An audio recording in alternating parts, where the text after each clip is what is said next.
Universitas. Esta palabra proviene del latín y define a toda comunidad que se organiza con cualquier objetivo.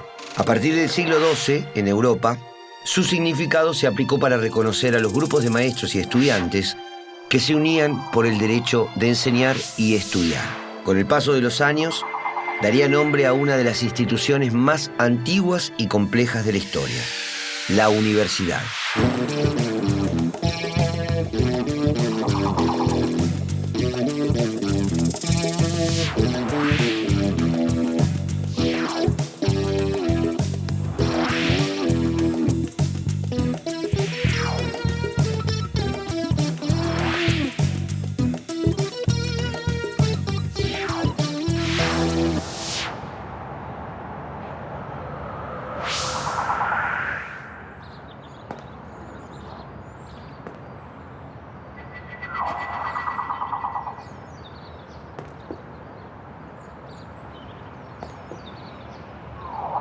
Los tiempos históricos definen la orientación del saber y hasta los diseños curriculares.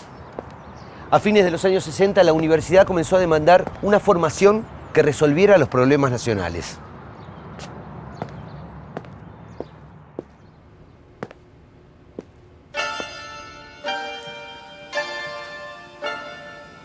¿Cómo era el país que preocupaba a la comunidad universitaria?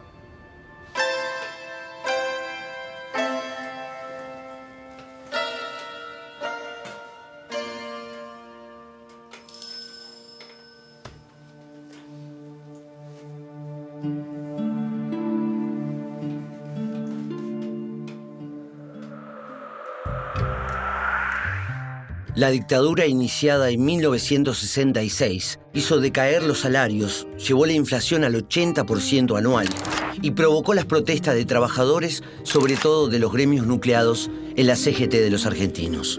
La modalidad represiva tuvo su punto más violento en la masacre de Trelew, cuando la Marina fusiló a presos políticos. En el final, el gobierno de Alejandro Agustín Lanusse tuvo esbozos de apertura del juego político, pero con el peronismo proscripto, la pacificación resultaba imposible. Forzado por la movilización popular y la presión de las organizaciones armadas, Lanusse cedió al retorno de Perón al país y finalmente llamó a elecciones generales. Perón tuvo prohibido presentarse a elecciones, por lo que el candidato fue su delegado personal, Héctor Cámpora, quien junto a Vicente Solano Lima ganó por amplio margen. El 11 de marzo de 1973, Argentina volvió a la democracia, aunque las tensiones continuaron.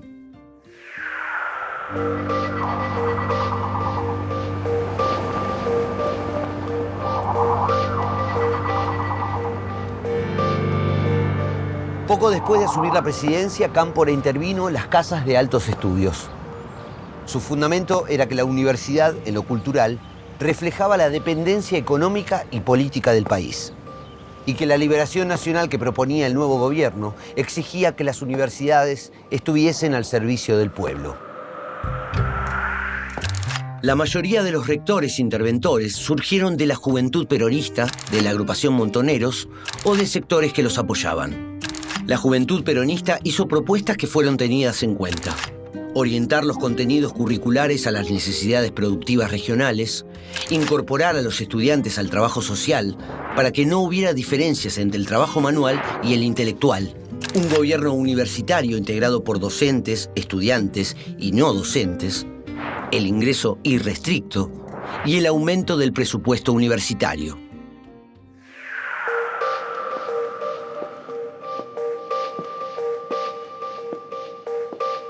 Estos postulados fueron sostenidos por militantes de las universidades de Buenos Aires, Mar del Plata, Rosario, Litoral, Entre Ríos, Chaco, Corrientes, Misiones, Córdoba y del Comahue. Varios sacerdotes del Tercer Mundo e integrantes del movimiento ecuménico ocuparon cargos directivos en distintas universidades. El decano de la Facultad de Filosofía y Letras de la UBA fue el sacerdote, sociólogo y teólogo Justino O'Farrell. En Salta fue nombrado rector interventor el escritor y poeta Holber Martínez Borelli, presidente del Partido Popular Cristiano. En la Universidad Nacional de San Luis fue rector el filósofo Mauricio Amílcar López, miembro del Consejo Mundial de Iglesias. En la Universidad de Buenos Aires, el rector fue el escritor, historiador y profesor Rodolfo Puigros. Con la intención de vincularse a la realidad regional, se impulsó la extensión universitaria. Se crearon materias dedicadas al estudio de la realidad social argentina y también institutos que investigaban la problemática del tercer mundo. Se propusieron nuevas formas de evaluación de forma grupal y sin calificación numérica. Se apartaron a los profesores más identificados con la dictadura de la NUCE. Se suprimieron los exámenes de ingreso y la matrícula creció. En lo normativo se dictó un decreto que suspendió la creación de nuevas universidades, tanto estatales como privadas, hasta que se elaborara un plan de desarrollo nacional.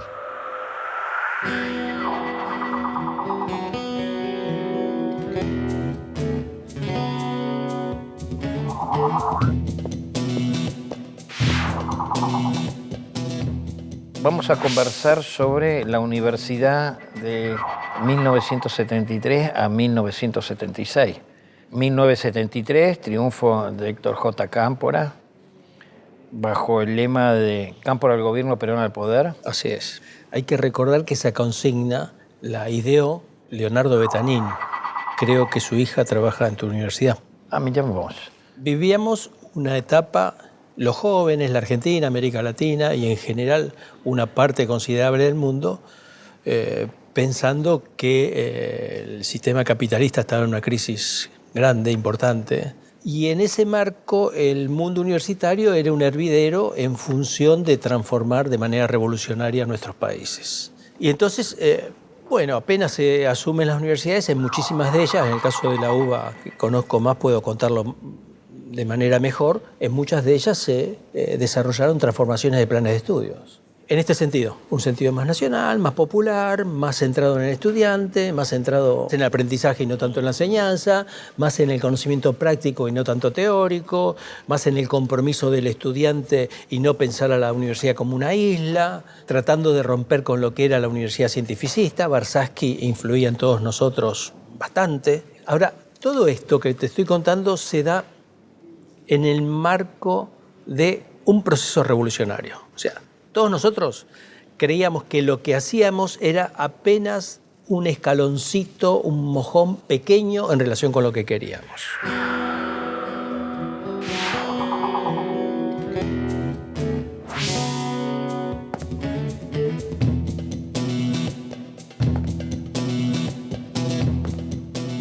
Era un tiempo, en síntesis, donde se puso toda la creatividad en función del desarrollo integral de cada una de las regiones. Había que alambrar porque había muchos campos y decir, vamos a enseñar mientras alambramos.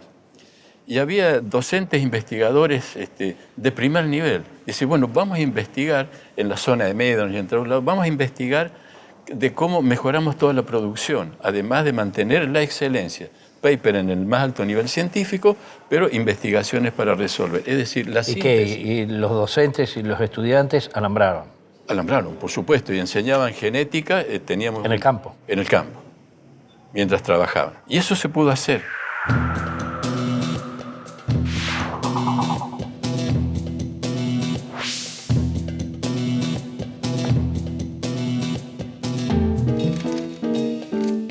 Yo creo que fue una de las últimas grandes utopías que vivió la Universidad Argentina. Los jóvenes eran jóvenes, actuaban como jóvenes. Era un elemento en que teníamos la esperanza de que estábamos cambiando cosas. Tus preocupaciones sobre los temas regionales y la investigación fue una impronta de la universidad. ¿Y la extensión? O sea, el salir afuera y el nuclearse con la comunidad. Un periodo vivido en profundidad. Se vivieron utopías que se integraron con la vida cotidiana. La sociedad no estaba lejos de la universidad, que vivieron los cambios de esa época.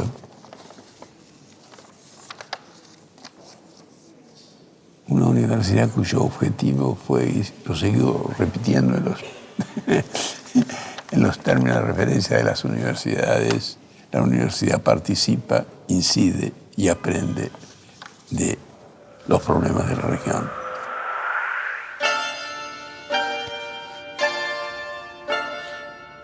La extensión universitaria recuperó experiencias de compromiso social. Por ejemplo, en la Universidad del Comahue se proyectó un centro de riego para los productores de la zona. En la UBA, los alumnos de arquitectura diseñaron viviendas populares. Los de abogacía instalaron centros de atención gratuita. Y los de medicina atendían a las familias. Pero estos proyectos no llegaron a consolidarse. El proyecto de gobierno de Cámpora, sostenido por las juventudes revolucionarias del peronismo, tenían fuertes oposiciones que se trasladaron al seno del movimiento peronista.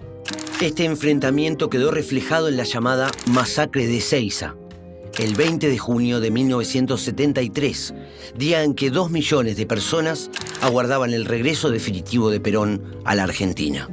Mientras marchaban, desde los palcos que había montado la derecha peronista, comenzaron a disparar contra la multitud, provocando cientos de heridos y muertos.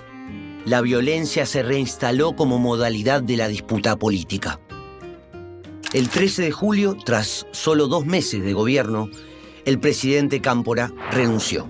Asumió de manera provisional el titular de la Cámara de Diputados, Raúl Lastiri, y convocó a elecciones para el 23 de septiembre. Triunfó Juan Domingo Perón, con más del 60% de los votos. El 12 de octubre, Perón asumió por tercera vez la presidencia de la nación.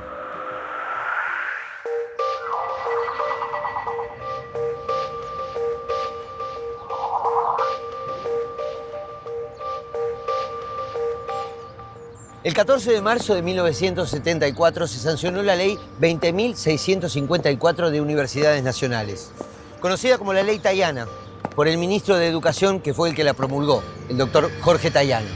¿Qué alcances tenía esa ley? ¿Y cómo era esta universidad de principios de los 70?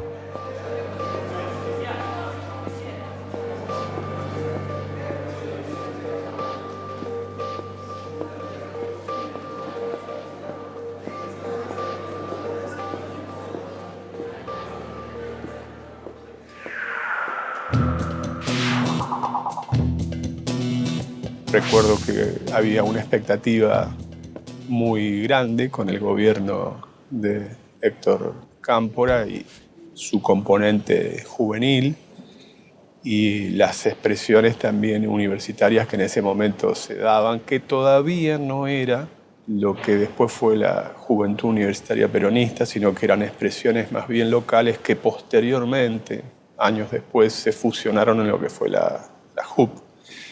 Pero, por ejemplo, en la Universidad Nacional de La Plata, que es la de que yo provengo, que más particularmente la Facultad de Derecho de la Universidad de La Plata, la agrupación que tenía más fuerza, que después se fusiona en la JUP, era llamada Federación Universitaria de la Revolución Nacional. Y en esos años quisiera tener tu mirada y también específicamente que fuiste asesor del senador Hipólito Solari Irigoyen en el Congreso cuando se trató la ley Tayana de ley de educación universitaria.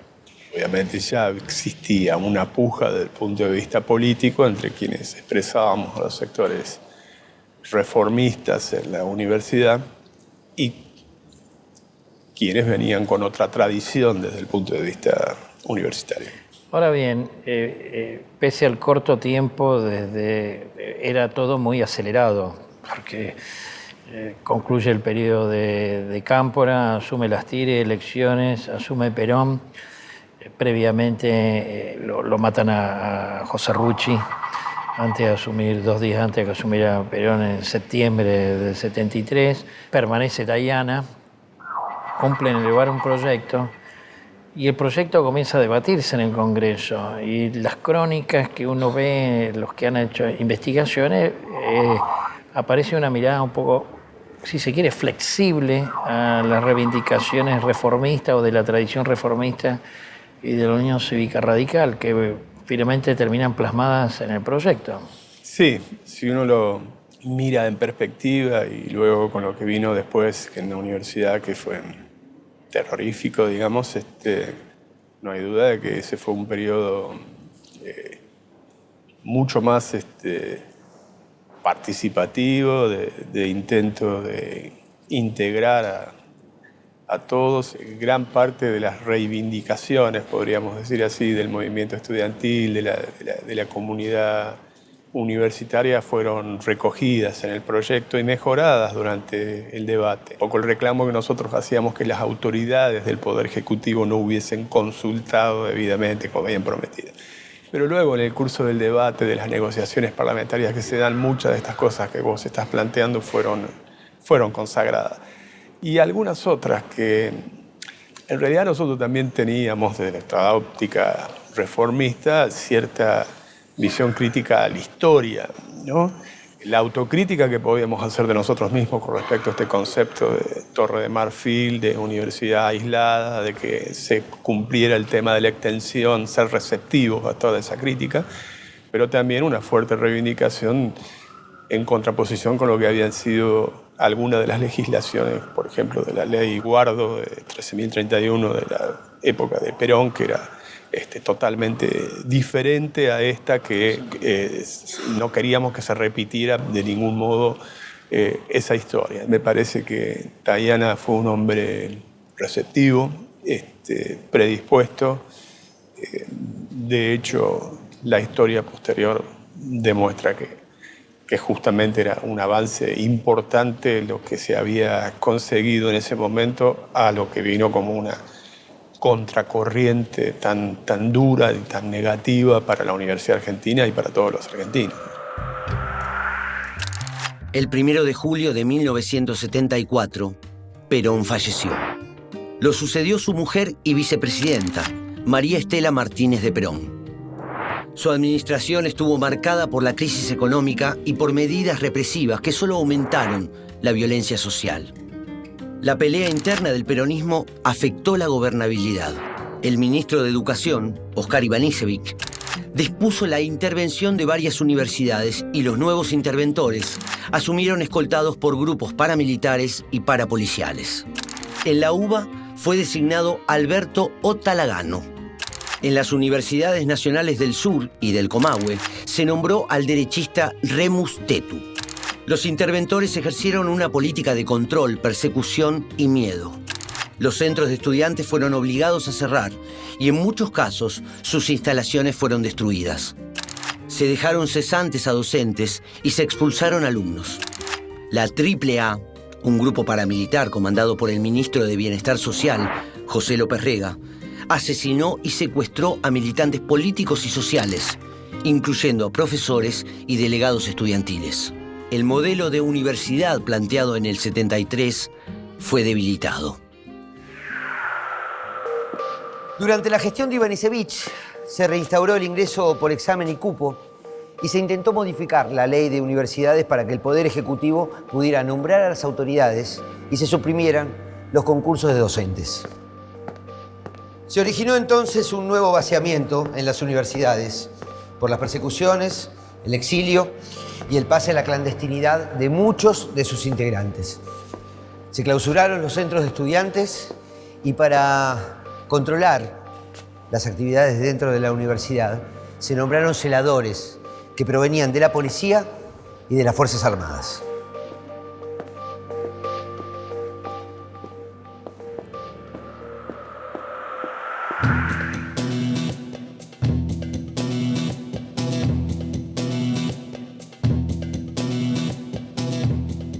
Hubieron 2 universidades que fueron especialmente golpeadas, muy fuertemente golpeadas. Una fue la Universidad Nacional de Córdoba y la otra la de La Plata. Sin duda la de La Plata por la dimensión, que es una ciudad más pequeña que la ciudad de Córdoba, y su injerencia de la comunidad universitaria es más visible en la sociedad platense. El clima que se empezó a vivir era de absoluto terror. El proceso fue del día a la noche, un cambio muy brutal, de mucha persecución, de mucha violencia. Podría relatar episodios como, por ejemplo, que cuando uno iba al velorio de alguna persona que había sufrido justamente la represión y, por lo tanto, el asesinato, la muerte, eran secuestrados después de los velorios. Por lo tanto, hasta ese cuidado había que tener.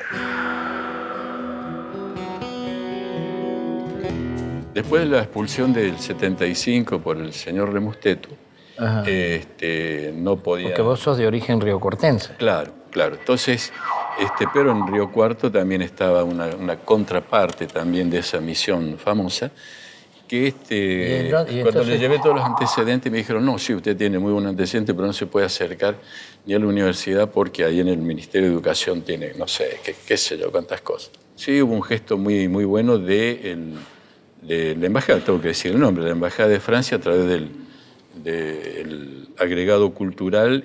Cuando aprobé la tesis me mandó a decir que mi vida corría peligro en Argentina, que me fuera, tenía los pasajes y el lugar para irme a Francia a seguir haciendo posgraduado, que normal se hacía. ¿Y optaste por volver a Río Cuarto? No, yo le agradecí de lo más profundo, pero lo único que habíamos hecho en ese periodo era poner toda la vida y toda la alegría de vivir y de hacer en la construcción del país.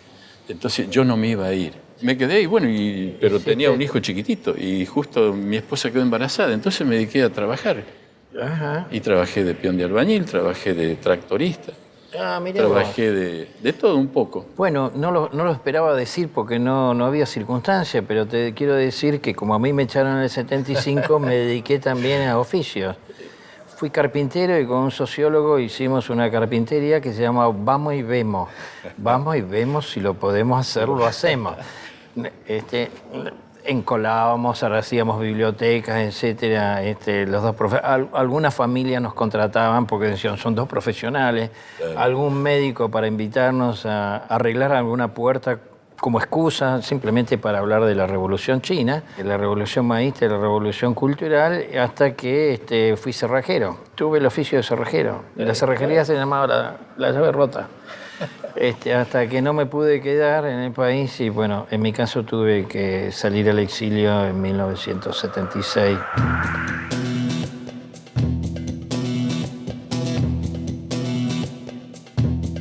Yo creo que ese es uno de los momentos muy bonitos que vivimos en ese año, en la cual, al terminar, yo empecé en agosto y al año siguiente ya tenía 3 meses de condenado a muerte por las 3A.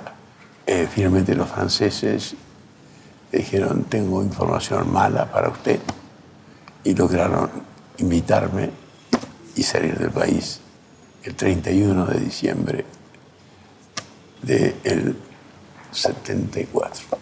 Así que fue 1 año y 3 meses, pero uno de los más intensos que he vivido. Otra de las cosas que hay que mencionar es que en el rectorado de la Universidad de Buenos Aires, en la gestión Otalagano, se torturó a la gente. ¿En el propio recinto universitario? Sí, en Reconquista y Viamonte, en donde ahora está la Secretaría Académica. A estudiantes. Las cosas que uno no puede creer sucedieron. O sea, la historia de la universidad, a pesar de que ha querido ser isla democrática, separada de los avatares de la historia argentina, ha estado muy ligado con la historia argentina. Durante los primeros años de la década del 70 se propuso una universidad con la mirada puesta en América Latina y vinculada a los sectores populares.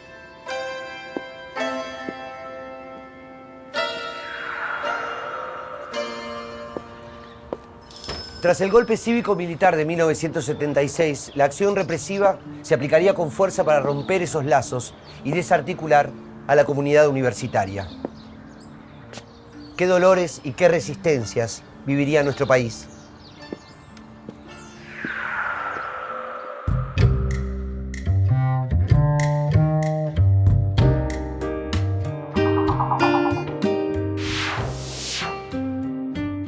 Fue muy duro, muy duro en todos los centros universitarios del país. Uno podría comentar tantas cosas que son de público conocimiento, de persecuciones, desapariciones, muertes, y uno hacía lo que podía, subterráneamente hacer ciencia, subterráneamente buscar a compañeros desaparecidos. En Río Cuarto habíamos ido a estudiar junto con un compañero que estaba después desaparecido, yo me dedicaba a buscarlo, bueno. Y hubo un buen número de gente que estaba en el CONICET en el 76 y que fueron prescindidos, gente buena, digamos, que fueron prescindidos a comienzo del golpe de Estado y otros que fueron, bueno, están desaparecidos, digamos. Toda vez que haya una violación a los derechos humanos, no importa a quién le ocurra, o sea, todos nos tenemos que sentir afectados.